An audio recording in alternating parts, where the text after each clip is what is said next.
jump right into it. So we got the S&P trading at all-time highs. SPY ticked a new all-time high today. Everything looks rosy, but if we look under the hood a bit, which caused me to take a lot of profit and a lot of risk off the table last week. If we look under the hood, we're seeing a lot of damage. If we look at the growth stocks in particular, I got the heat map up here right now. We can zoom in over here. All these tech and these growth names are all getting taken out to the woodshed. We can look at the ARK funds, type up ARKK, and these guys are getting absolutely slaughtered. So it seemed like overnight. And to couple that, what's leading us up the market is just a few names. Apple is killing it, all-time highs. Microsoft, all-time highs. A little reversal today, but Amazon got hit up today. But we're only seeing a few names lead this market up. We, of course, got a little bounce back today. Jerome Powell was renamed the Fed chair for the next 4 years, so the banks love that news. But other than that, we're seeing leadership narrow to just a few of the biggest stocks. And we saw this a few years ago when the FANG stocks just carried the market for an entire year, and the rest of the market was kind of in shambles that entire year, while the S&P and the NASDAQ continue to take new all-time highs every day because those names are so dominant in the market. Their market caps are so much greater than any other stock that they themselves can carry the market higher. So we're beginning to see that action again. And when we see that action after such a feisty run where we were seemingly every breakout was working, we were talking about last week how we were at highs, and it felt like we were at highs because every breakout was working. It seemed like you were always getting paid in the breakouts. And now we're seeing that shift a bit to only a few stocks. So that's the clue I needed to take a lot of risk off the table. I want to keep money from this last month and a half run we've been on. So I've taken a lot of risk off the table the last few weeks. I think the market's just screaming big warning shot to us. And it's like overnight we saw a shift to the value stocks, which, the UPSs and things like that of the world are getting some love today, and retail sector and things like that.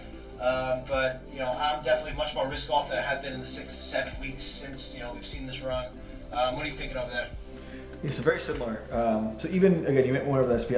I'm looking at the NASDAQ here, and in the big picture, I kind of drew like a little bit more of an easier way to follow along. So we saw, May to July, we saw like this 16% run up again. At that time, we were hitting new all-time highs. Everything looked amazing. We started to stall out, and then we kind of pulled back in and reset, and then we're on this next leg. And same thing, same 15, 16% move in a much faster period of time than the prior run-up. So that when you start to get these faster run-ups with less, kind of spots, proper pivot lows, they get extended, and when they do start to roll over, we kind of get that flush just as quickly.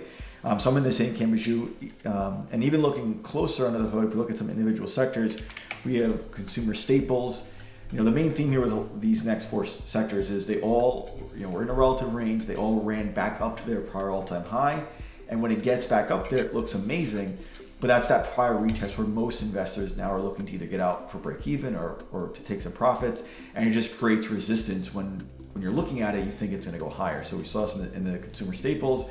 We saw it run up to its prior all-time high, and it started to pull back a little bit. It's still kind of holding up there. We saw it in the material sector, same thing. We were in this 20-point range.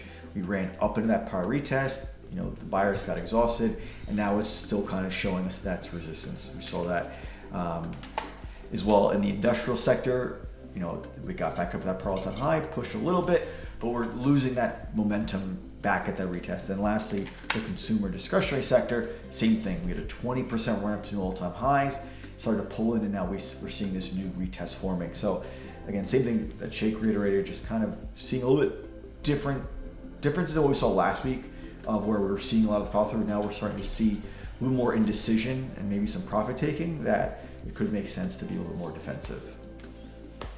Yeah, I love that. And usually when we see these sort of runs where now ship leaders and we're seeing so many names taken out to the woodshed, it's almost like the big money is unwinding and retail is going for the last hurrah. They're going to be all in, and then they're going to slam it on the retail. That's just what we've seen so often in years past. So I'm almost positioning for that.